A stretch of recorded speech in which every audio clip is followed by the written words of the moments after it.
BloodStream podcast is made possible by Takeda and is intended for informational, educational, and entertainment purposes only. Please consult with professionals before making healthcare decisions.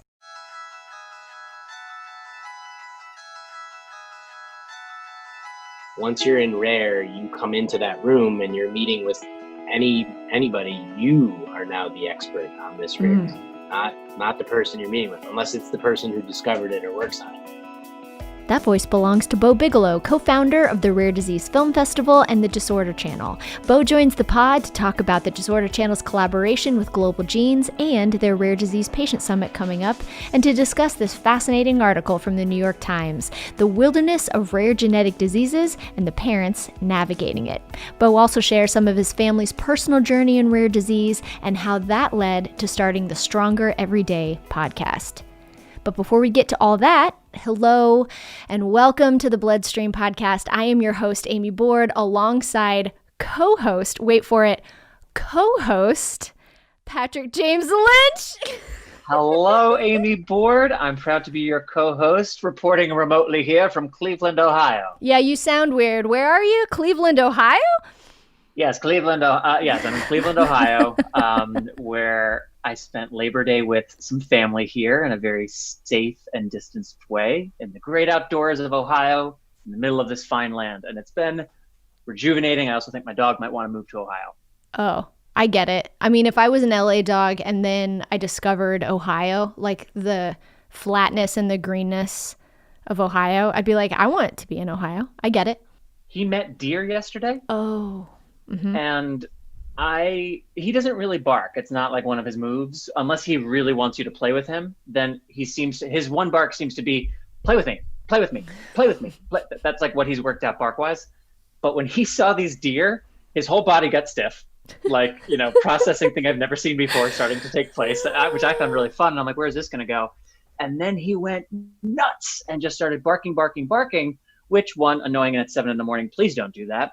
2, the deer, not really perturbed by that. In fact, one of them started walking closer to us and they were only about 20, 25 feet away. So I was like, I don't really know deer etiquette, but I do know that this place is way overpopulated and you're way too comfortable. So me and Yappy over here are gonna get a move on, which we did, but it was a lot of fun to witness. He's discovering all sorts of things here in Ohio. Oh my gosh. It makes sense though. I mean, I think you've said this on the podcast before, but you are everyone knows you're a huge NBA fan, and now your dog is a legitimate NBA fan, and look at him flourishing in LeBron James' homeland. Like it feels non-coincidental. Yeah. I couldn't agree more, Amy. Yeah. I think it's evidence of something very important to pay attention to. I do too. Yeah, we're gonna keep an eye on things, but his love of basketball is real. His love of Ohio is real. His being named after a basketball player is real. And yeah, all's going well. What about you, where you have equipment and probably sound far more professional than I do this week? How's your Labor Day? Yeah, that's because I'm the host this week, because I'm the one with the professional equipment. My Labor Day was chill. All I did was watch Alaska shows with my boyfriend. We watch Alaska shows. I did. Sorry. No, you're the host. I need to back away. Actually, no. Like you have much better. I'm always a singular host. Like I do better, like singular, like monologue. And so the talking and the transitions, you're so much better than me. Oh, we should definitely leave this part in because I just want everyone to hear the compliments. Me too. you know what I was going to just mention though? Today, the day this episode comes out is 9/11, which is bizarre to think that was 19 years ago. And I'm sure next year there'll be a lot more discussion around it when it's not an election year and COVID and our kid's going to go to school and 19 isn't 20, but like 19 years, which, going to be 35 this year. Like I was in high school. I certainly remember being in high school in Western Long Island, and from the top of the grammar school across the street from me, you could see the smoke coming out of Lower Manhattan. And the creepiest part was when we were in class, I went to an all-boys private high school on Long Island. And wow. I mentioned that, it's kind of interesting from a few perspectives when you think about a national tragedy occurring and like the environment that you're in. But we had a number of students whose parents either worked in the World Trade Center or the immediate surrounding. So I remember in my classroom of like 38 to 40 students, actually the president of the school was teaching my religious studies class when the two attacks happened. So his secretary came in. That would happen once in a while. And she pulled him out, and he went outside and came in a few minutes later. Didn't think too much about it. Again, that happened once in a while. But when X minutes later, it happened again, and he was outside a little bit longer, we were all sort of like, this is different. And he came back in, and, you know, of course, this is all pre-cell phone. We didn't have TV in the classroom, all that stuff. And he apologized for the secrecy and said, you'll all understand shortly. And then about a half hour later, the next class had started, actually, which is crazy to me. There was 1,500 of us, 18, I don't know, students and faculty, so many human beings. But because there was not televisions on, because no one had a phone, because internet wasn't just everywhere, like we transitioned from third to fourth period or whatever time it was. And then in the next class, there was an announcement over the loudspeaker about what had happened. They asked anyone who had a parent who was working in or around the Trade Center to please come down to the library. And there were like 6 or 7 kids from my class who, you know, got up and went downstairs, and so yeah, you it was a didn't watch bizarre. it. You didn't. I didn't see a thing until I got home from school that afternoon off the bus, by which time I had heard 30,000 people are dead. I had, like, the rumor mill went nuts, because my school was one of, in my conversations over the last many years, I have found very few who just kept going with the day as planned. No, turn the TVs on, go learn biology.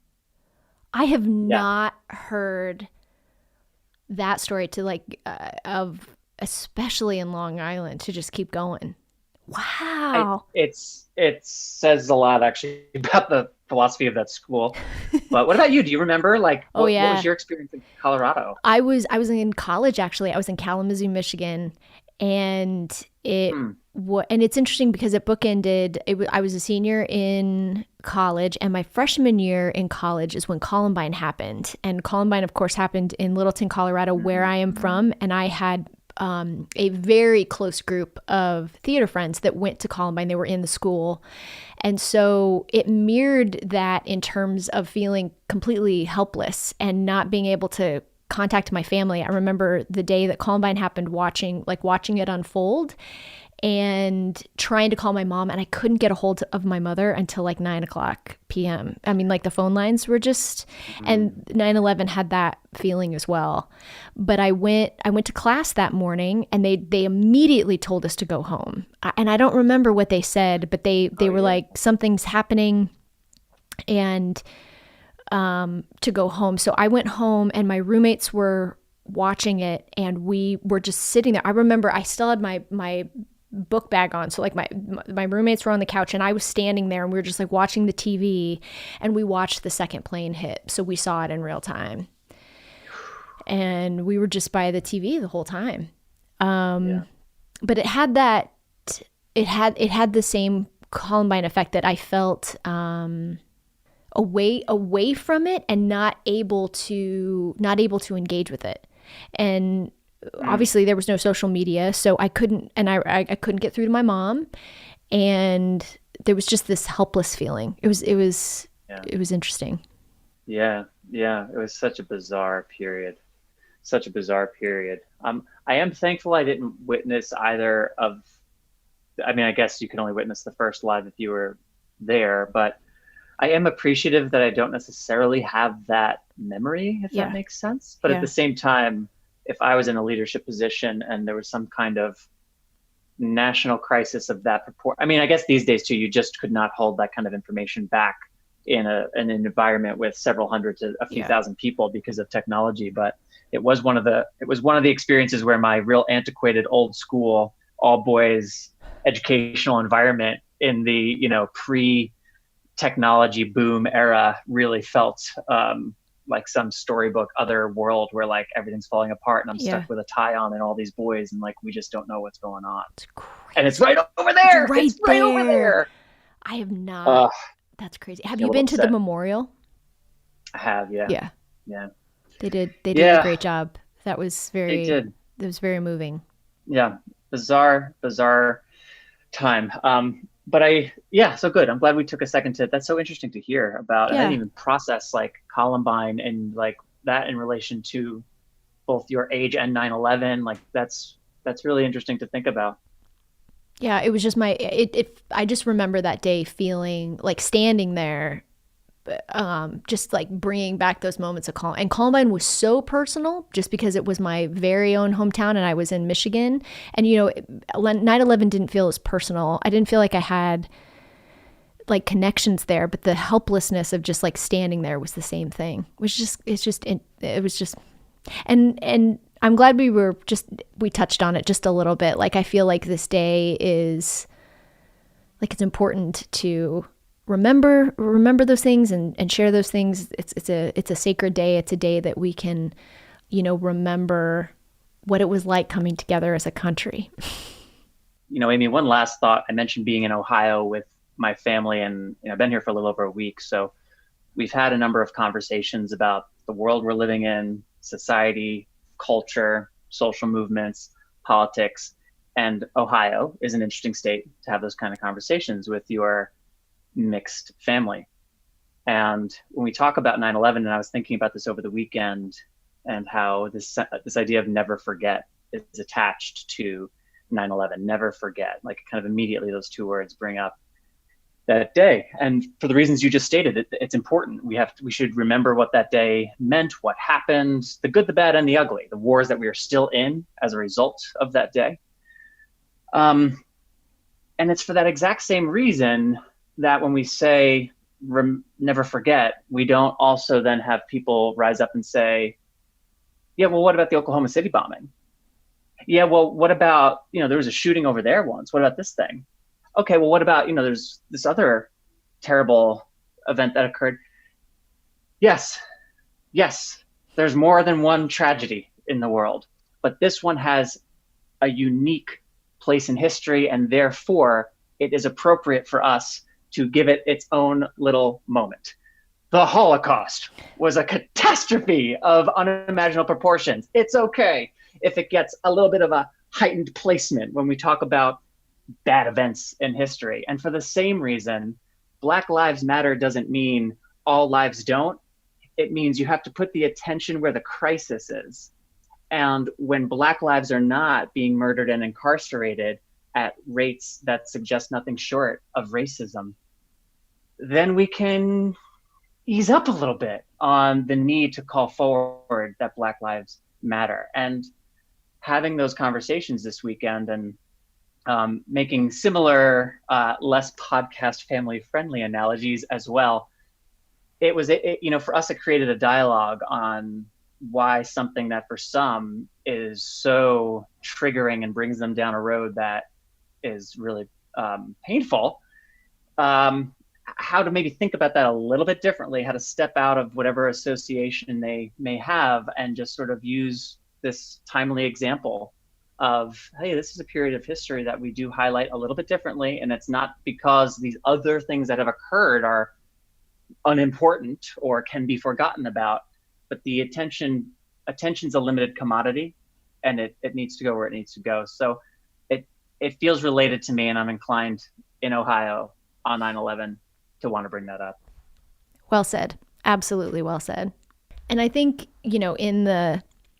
these conversations are so important. And I've been very struck by I've lived now 40 years, and it just seems like these conversations are starting to be had in ways that are difficult. I mean, I think we've lost the ability to argue well as a whole. Like we're not good at it at the moment. I think what's being mirrored to us by our leaders is not helping, and it's a thing. But to I think in the spirit, like last week's podcast, in the spirit of giving back, in the spirit of let's have our discourse, let's continue the dialogue. But there are people on the ground that have been doing this work for years and years, for decades and decades. And to acknowledge and amplify that work is so important as we, might have dividing ideals or thoughts or what we should give our money to. But it just brings for me, I guess today of all days, that it's wonderful to think that way and to continue giving back. And just well said, friend, well said.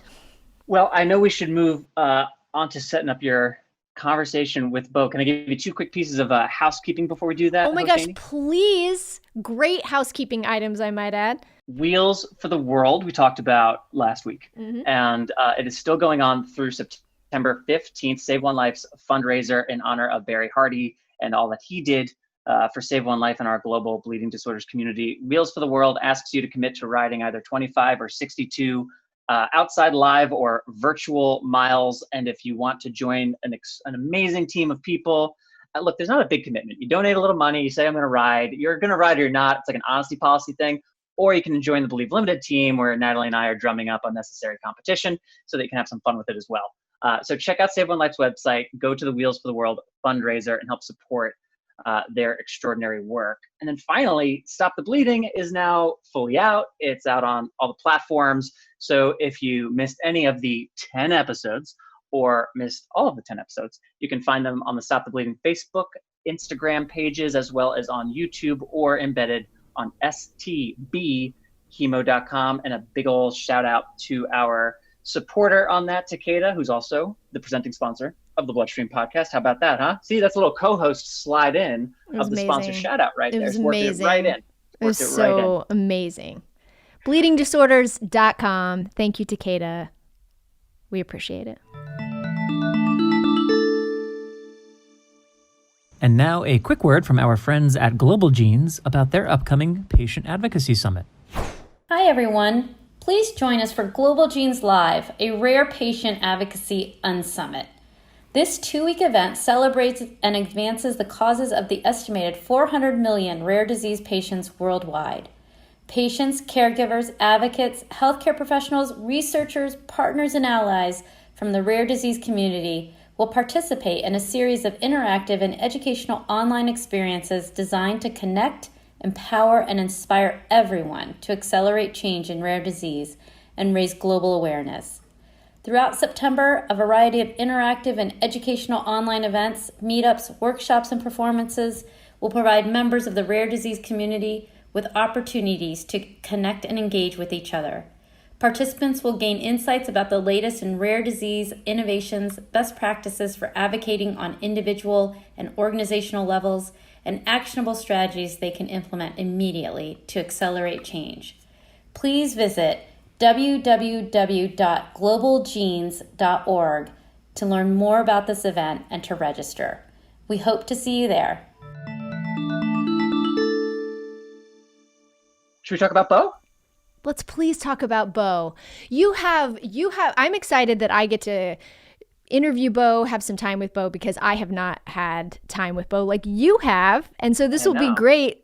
Tell me about your relationship with him. How did you meet him? Like, where did you guys connect? Because you have some similarities, I think. Yeah, so we connected over the Rare Disease Film Festival, which Bombardier Blood was a part of last fall, September, October, November. I think it was November, so about a year ago. So in the run-up to that, I connected with both him and Daniel, his co-founder there. The two of them are parents of children with rare diseases. As Bo, I'm sure he'll talk about this in a little bit, but he was a lawyer and then gave that up to be a full-time caretaker. And his daughter has, I believe it is called USB-7. I just clicked off of USP as in Peter, USP-7. And that led Bo to also creating a podcast that's called Stronger Together, the Stronger Together podcast, where he speaks about his experiences with the family and all that they're going through. And Amy found this excellent article. Again, you're like our article curator of the last few weeks. That was about the rare disease experience, but specifically the challenges that parents are facing in navigating the era that we're living through. So Bo, as someone who I'm a big fan of, the Rare Disease Film Festival, and now the Disorder Channel, which is an online platform that's available through certain services. I know it works in conjunction with Roku. I obviously don't know how Roku works, but if you do, you can find the Disorder Channel. And Stop the Bleeding is a part of the Disorder Channel, so we've been talking recently about that as well. But Bo's also going to be part of the Global Genes Summit that's coming up here in just a matter of days. There is a Rare Together, Watch Together 3-night event where films that have been curated by the Disorder Channel will be shown as part of the summit and have a talk back component to them as well. So we'll have a link in the program notes if you want to learn more about that. But we asked Bo to come on to talk a bit about that, as well as to tell us more about his life in the world of rare disease as a rare disease parent. And I think what struck me so much, slowly getting into the ultra rare disease community, the Global Genes community, is how instrumental these parents are in their advocacy work to not only bring awareness to their child's disorder, but to bring researchers into the fold to start working on potential treatments. And it's just a different fight. And so I think the films that are being shown and curated are, in particular, just to get the story out of these very rare diseases to hopefully match with, a group of researchers, a grant project, something to, look at these diseases, to, enter into, some type of clinical trial. And it's just a different fight.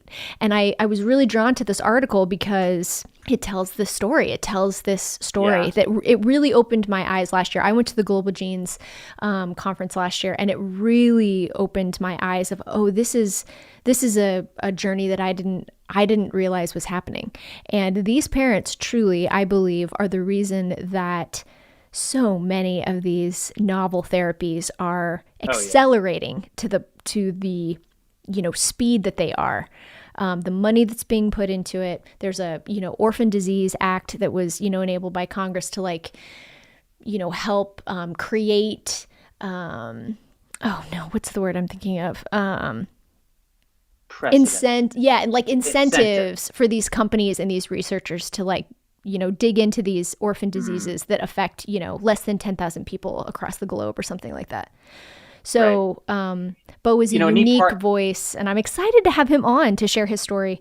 And what you were saying about the Global Genes experience you had and sort of the eye-opening nature of the rare disease experience beyond hemophilia and bleeding disorders, right? That's from a broader perspective, the rare disease parent experience is, there's uniquenesses there that we in bleeding disorders don't necessarily appreciate. But Bo's conference, his and Daniel's Rare Disease Film Festival, what's also very intriguing to me about that and the work that they're doing is that connecting these power of one types, these excellent parents with these excellent researchers and these really interesting storytellers and these scientists, like Bo and Daniel are very interested in that. So I probably saw 30 some odd films when I was there too. There's a lot of short films, so it wasn't days of just eyes, stapled open. A lot of short films, but there was such concerted effort to try to help make the connections, and networking and connecting is always a part of events, but it was different. There was an intentionality and an urgency and a desperation that I'm not used to at either a film festival or, frankly, a bleeding disorders patient meeting or conference of any kind. And that to me stood out as something really special. So I for one am glad that through COVID, through having to make everything digital, shifting toward their focus on the disorder channel, at least for the time being, this work with Global Genes on putting together digital and virtual events. I'm just glad to see that they're continuing to plow ahead because they're onto something with how they are curating the stories, the content, and the people who, to your point, Amy, will be the individuals when partnered who make the big difference. I agree. I'm excited to have him on. Should we get to it? Have fun. Yeah, I'll have to listen on the other side. So this is where I go away, and then we'll pretend that something happened, and I'll come back at the end. Woohoo! Selfishly, because I haven't heard your story. Will you tell me your story? Tell me your story of your daughter and the diagnosis journey and how you got connected with Global Genes and all the things. So she is 10. Her name is Tess, and she's our second child. Our first child, Dana, her brother, was doing everything really early, walking early, talking early, and just kind of way ahead of the curve in terms of milestones. And everything that I had read about kid 2 is that they sort of hang back a little because usually their older siblings doing everything for them and talking for them. And so Tess was behind on all that stuff. And my wife thought something might be wrong, something might be awry. And I didn't. I thought we should just give it time. Let's just wait. But what was happening is that she was really kind of checked out. She was just kind of like staring straight ahead and didn't seem to be responding to us, didn't seem to know whether we were in the room or not, whether we were with her. And she was just checked out a lot of the time. What my wife and I used to say all the time was like, she's in there. And we would kind of try to reassure each other by saying that, like, our girl is in there. We just got to figure out a way to get her out. And over time, the delays were such that it became undeniable. Like, there's definitely something going on. So we started this diagnostic journey of like trying to figure out what was happening with her and why she was having so many issues with like vision and GI stuff and her hips. She wasn't walking. She didn't walk till she was 5. She wasn't talking, and we didn't know what it was. And so we started to just go see all these different specialists, starting with neurology and orthopedists and language professionals, just anybody we thought could help us. We would start to go see all these people. And part of that was genetics. And the way she presented, it seemed a lot like it might be some of these, they're all rare, but they're like the more common rare diseases like Angelman syndrome and Prader-Willi, like the ones that most of us have heard of. So these geneticists would say like, oh, I think this is Angelman. I'm pretty sure that's going to be it. Let's do the test for that. And I'm sure that's going to come back positive and we'll have an answer for you guys. And it was really an isolating time. I think that's one thing that doesn't get talked about enough, I think, in terms of rare disease, is that until you have your answer, until you get some kind of diagnosis and an answer, you don't belong to any sort of tribe. You're really different. You know, you go to the playground or whatever, and your kid's not walking and talking and is steadily, falling behind her peers in terms of what she can do. So she doesn't really belong with her age group, with the kids that she's the same age as, and you're thinking that she might have this rare disease, but you don't know. And until you find that, you don't really belong anywhere. You're just kind of alone, and you're just trying to figure out by yourself. It's just an isolating time. And so each time we would say, okay, Angelman, like maybe that will be our tribe. And we would go to their Facebook group and just kind of read posts and be like, oh, wow, yeah, Tess has that symptom is so Tess, like this might be it. This might be us. And over and over, they were all negative. And eventually it became just a thing that's so rare that our geneticist said, my list is done. Like, I've crossed it all off of the list that I think it could be. And, the one that we were working with here in Portland, like, had a list, an actual like index card that she kept in her breast pocket, like wore it to work every day with her. And she's like, this is going to be one of the people that I just don't have an answer for. And like, I'm going to write her name on this list and I'm going to keep it with me. There's only another couple people on this list that I've never figured out. And Tess is one of them. So sorry, but that's it. And that was it. We didn't really have anything more we could do. And then we had a team here in Portland, in Maine, where we're from. And then there was a team in Boston that was also working on this puzzle. And they were sort of competing against each other, which was great. Like, I'm going to find out. Oh, I am. And we were like, yeah, somebody, please. And eventually they teamed up and they mapped her genome. They got it paid for. This was in 2013. When it was like crazy expensive compared to now. And it is still expensive, but it was much higher then. So they got it done for us for free. They got it funded by a grant for research, essentially. And we got an answer. We got this gene that was mutated in Tess, but not my wife and me, called USP7. And even when we had that, it wasn't really an answer because there was no accompanying tribe. There was no Facebook group. Like, I got home from getting that result. I went straight to the computer, Googled it. That's what you do when you're trying to figure out rare diseases. Like, Google is your friend, Google and Wikipedia. Yeah. And there wasn't anything out there about USP7. So we had about a year and a half when we just didn't know that it was a disease. We didn't know of anyone else in the world who had this thing. And we just kept like hoping that maybe there'd be one other person someday that had it. And so in the summer of 2015, I was reading an article. It was in the New Yorker, and it was about two dads, both of whom had kids with a rare disease. And one of them was this computer science guy named Matt Might. And he was in the same position we were, where he thought his kid was the only one in the world, and he knew the name of the gene, but he didn't know of anybody else. And he's like, well, let's put the computer to work here. Let's like use the internet to find more patients. So he had a whole method that was described in this article of like a blueprint essentially that you could use the internet to find more patients. And it's about writing a blog post and loading it with this just kind of genetic terminology basically, and put it out there on the internet and let it spread if it's going to. And so I followed his blueprint exactly, and my wife and I, put together this blog post together, and we put it out there, and we took this deep breath, and we were kind of saying, maybe someday we'll find one other patient. Let's like cross our fingers and hope. And 24 hours later, we got an email from this guy. He said, my name is Mike Fountain, and I work in a lab at Baylor College of Medicine, and I work on this gene. We're about to publish the first paper ever about this disease. I know of other patients, and we should talk. So my wife and I got on the phone with Mike that afternoon, and he's like, yeah, there's 7 others. Tess would be number 8.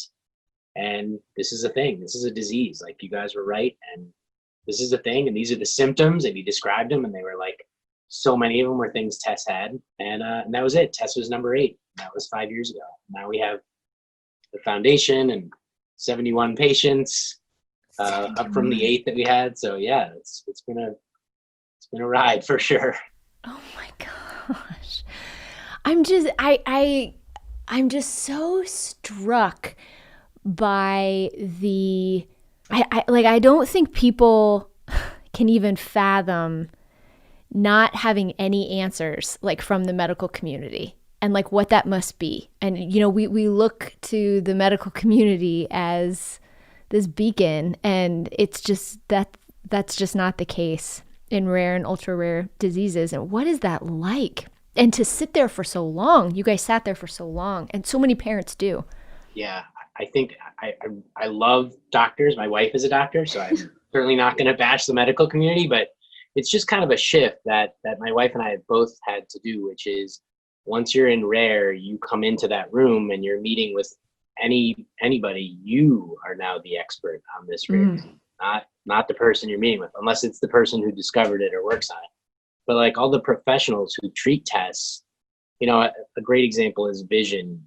We had this feeling, like I mentioned earlier, that she wasn't seeing us, that she was checked out. You'd snap in front of her eyes and there was no response. She wouldn't blink, she wouldn't flinch. There was just a disconnect there. And so we went to an eye doctor. We went to an ophthalmologist, and he's like checking out her eyes like anyone else. And he says, look, these eyes are working. The rods and cones that make vision happen are firing. Like, everything in there is working, and we felt like he was dismissing us, like saying, what you're seeing is something you're imagining, because I'm telling you the eyes are working.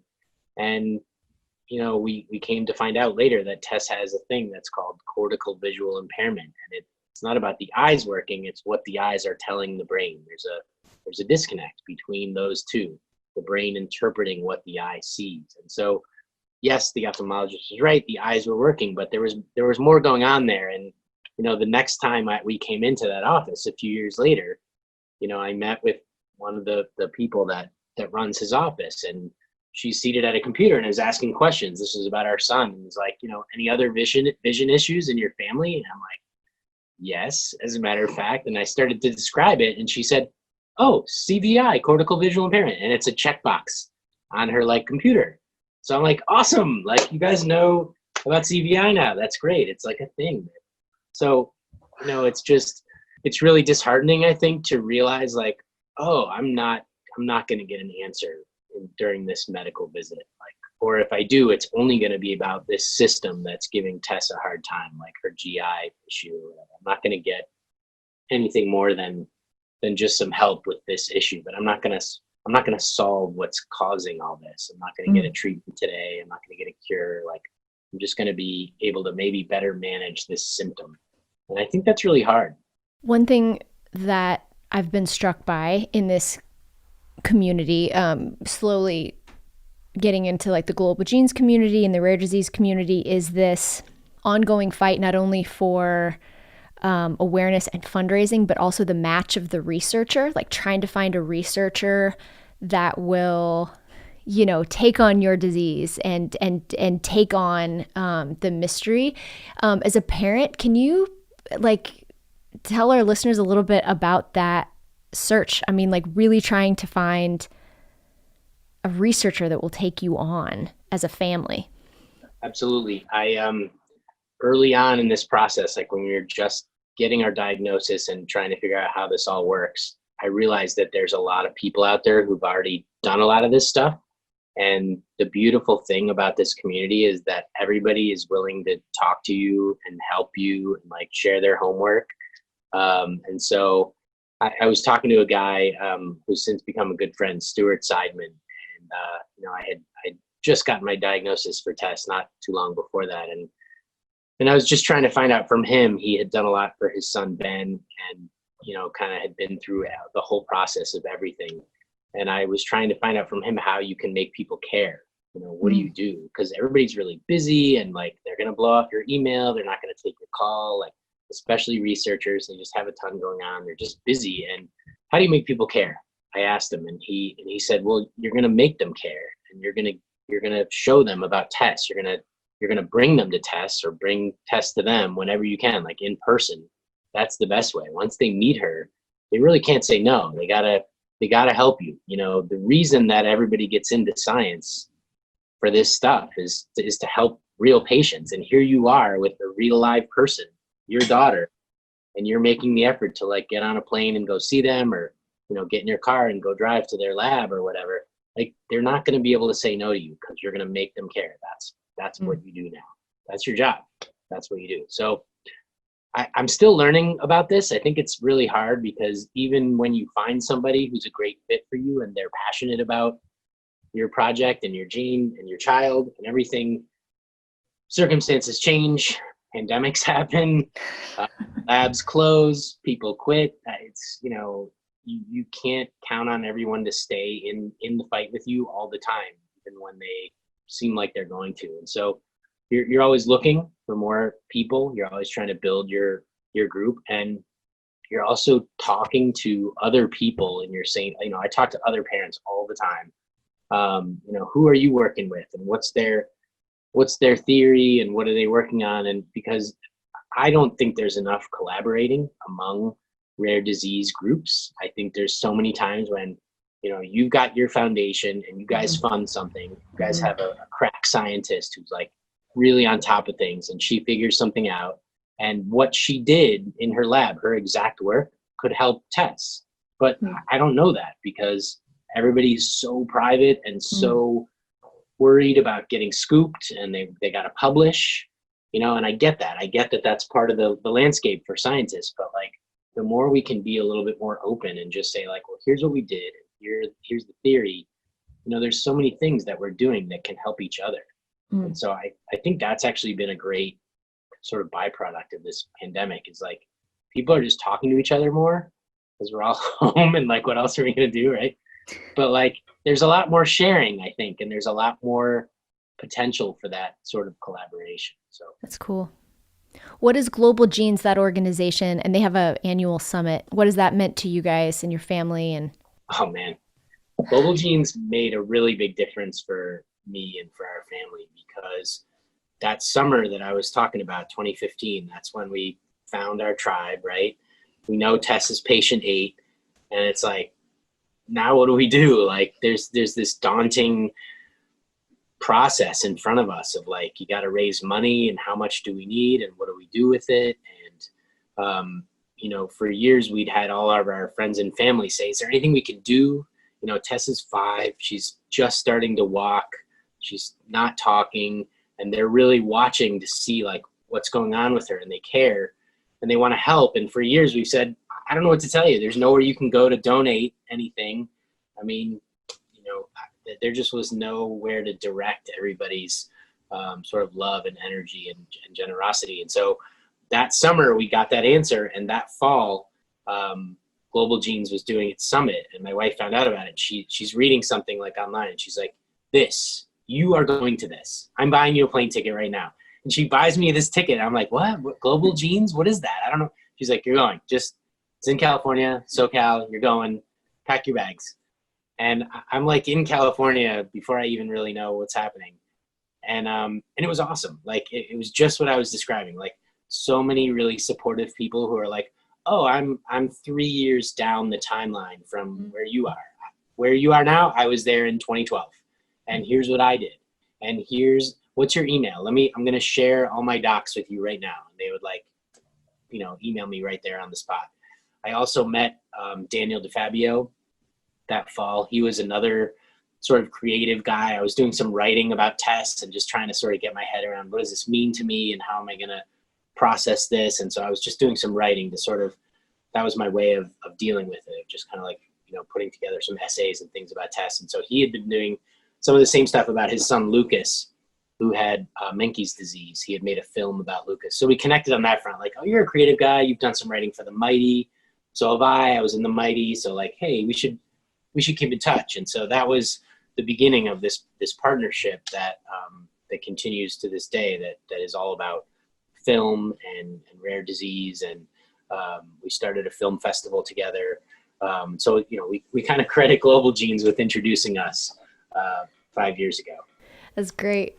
How, like, the very unique space of that creative need that the film festival, short documentary films, the podcast, how do they serve this rare disease community? Because I think it's so important, but I love that creative angle. Yeah, I think the way we look at it, I think about it this way with the podcast, but also the festival and the channel is, number one, it makes people more aware of all these diseases. You're luckily, ideally, you're going to learn something. You're going to find out about a disease you haven't heard of before.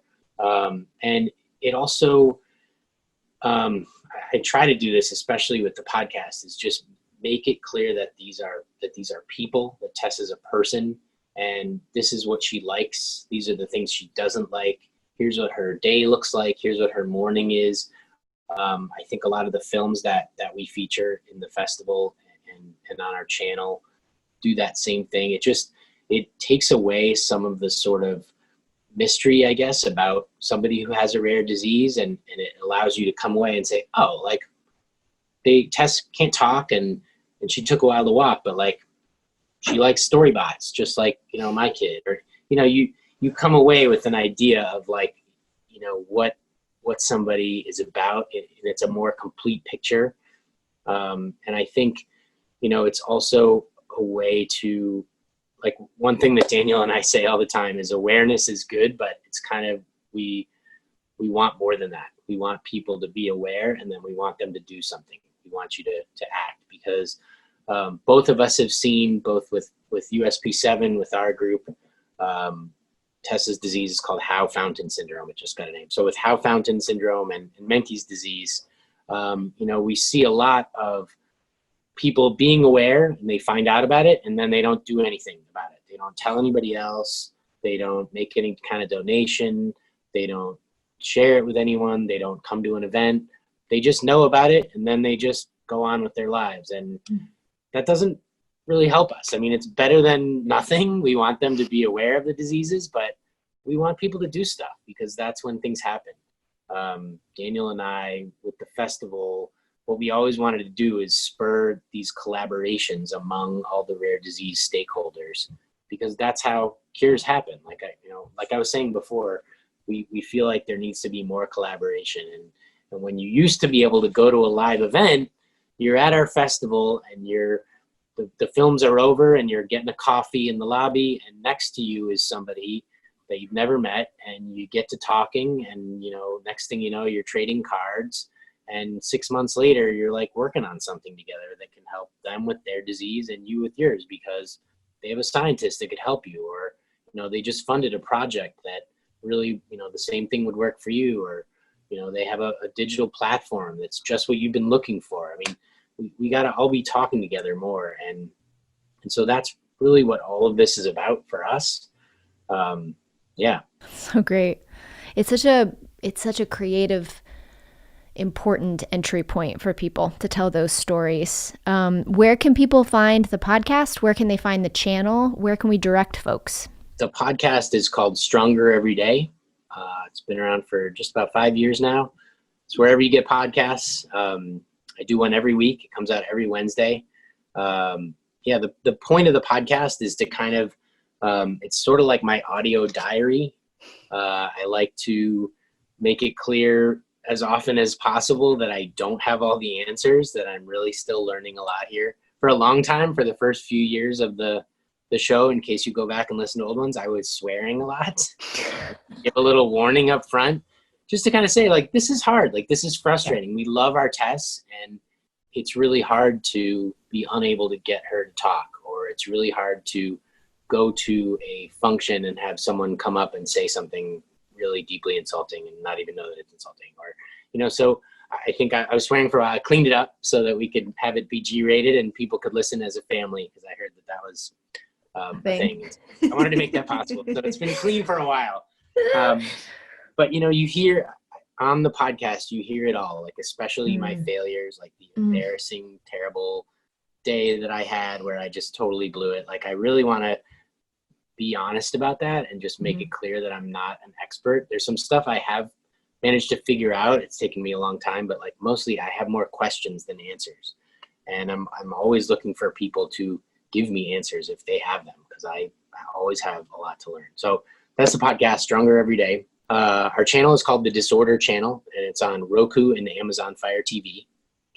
And our film festival is called Disorder, the Rare Disease Film Festival. We are on a hiatus right now. We were going to be in New York this past May, but that didn't happen. And I'm not sure when we'll be able to return, because, on the list of in-person events, I think we're actually below going to bars, because literally half of our audience is people with rare diseases, and they're the most like immunocompromised people. Totally. So I predict you'll be back in a bar before we have our festival, unfortunately. But yeah. But we can see some of the films right at the Global Gene Summit online if people register. Is that true? Is that a thing? That's right. Yeah. So part of this year's Unsummit is we have some slates of films that we work together with Global Genes to present, and we have some themes that we feel are the right themes for right now. One of them is everybody's at home and thinking about illness more than they ever have before, and thinking about like cures more than they ever have before. And so we have a whole slate of films that's about rare disease, and these are the films where people got it. They like worked on a cure, and they found a treatment that seems to be working right now. Seems like it could be a cure. Some success stories. So we have a whole slate about that. We have another one that is called Just Diagnosed Rare, and that's really about the feeling I told you before, that summer before I went to Global Genes, where you're kind of like, you get your answer and you're saying, now what do we do? And that feeling of sort of that your universe just changing in such a dramatic way. So we have some films about that. And then we have another one that's devoted entirely to the siblings experience, because we think that's an important piece of it. Daniel has, his son Lucas passed away actually this summer. But Lucas had a brother, Alex.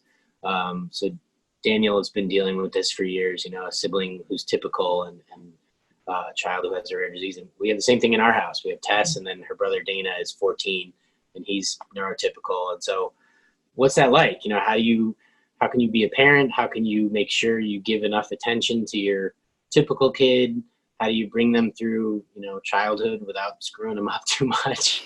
They know too much. They grow up way faster than you want them to. You want them to just be these carefree kids, and they just can't. It's just not going to work with what you have going on in your household. So how do you do that? How do you navigate that? How do you be the best parent you can? Those kinds of questions we think are really, really crucial to think about. So those are the themes, and we're really excited to work with Global Genes. Like I said, we got started there. We met there 5 years ago, and it's really fitting. We think that it kind of come full circle, and that they were really generous in giving us the spot, 3 nights, some great hosts, some podcasters who are going to be hosting, and we're thrilled about it. We can't wait to do it. How is Tess doing today? To kind of close out, how's she doing today? She's doing great. She loves going to school, and after months of driving to an empty campus and not having anyone there, now we are having her actually go, and there's other kids there, and she's really thrilled to be there. She's rolling with the punches with masking and all that stuff, and so she's really, really happy to be back at school, and she's thriving, I would say. That's so great. Thank you so much for coming on. it means the world. And just to share and amplify your story is cool. It's really cool. Thanks for having me, Amy. It was great. Absolutely. I want to thank Bo for joining us today. You guys make sure to check out the Stronger Everyday podcast and the Disorder channel, which is on Roku and Amazon Fire. One of the ways that you can help support the rare disease community, and Bo in particular, is to install that channel. There's going to be original content and resources for parents for rare disease, and also, Stop the Bleeding, our very own Stop the Bleeding, is already on the channel. I think they have seasons like 1 through 6 already on the channel. So make sure to install the Disorder channel on Roku and Amazon Fire to get involved. And if you're interested in attending the Unsummit with Global Genes, that is going to be September 14th through the 25th, and you can see the virtual film festival, which will be September 16th through the 18th. Head on over to their website. Let me see. It is globalgenes.org. So go to globalgenes.org to check out the films and also that summit. They have really great information, and it might be a cool community for all of us to get involved in. And that is all for this episode. Special thanks to everyone at BloodStream Media and Believe Limited who makes this podcast possible. And thanks as well to our presenting sponsor, Takeda, bleedingdisorders.com to learn more. Subscribe to the BloodStream podcast wherever you listen. Leave us a rating in the Apple Store. Share this episode with a friend. Word of mouth is the best way that we reach new people. Hey, do you have a topic you'd like to hear us discuss? Want to share your bleeding disorder story on the pod? Email us at mailbag@bloodstreammedia.com. Connect with BloodStream Media on social media. You'll find us on Facebook, Instagram, and Twitter, or you can follow Patrick and myself on Twitter and Instagram. We're easy to find. Reminder to check out the show notes for this episode in your podcast player or on bloodstreammedia.com, where you'll find links and information related to the segments and stories featured on this episode. I am your host, Amy Board, and this week my co-host, Patrick James Lynch. Hey, we'll be back next week with another episode of the BloodStream Pod. And until next time, remember, the strength you're searching for resides in you. Bye, everybody.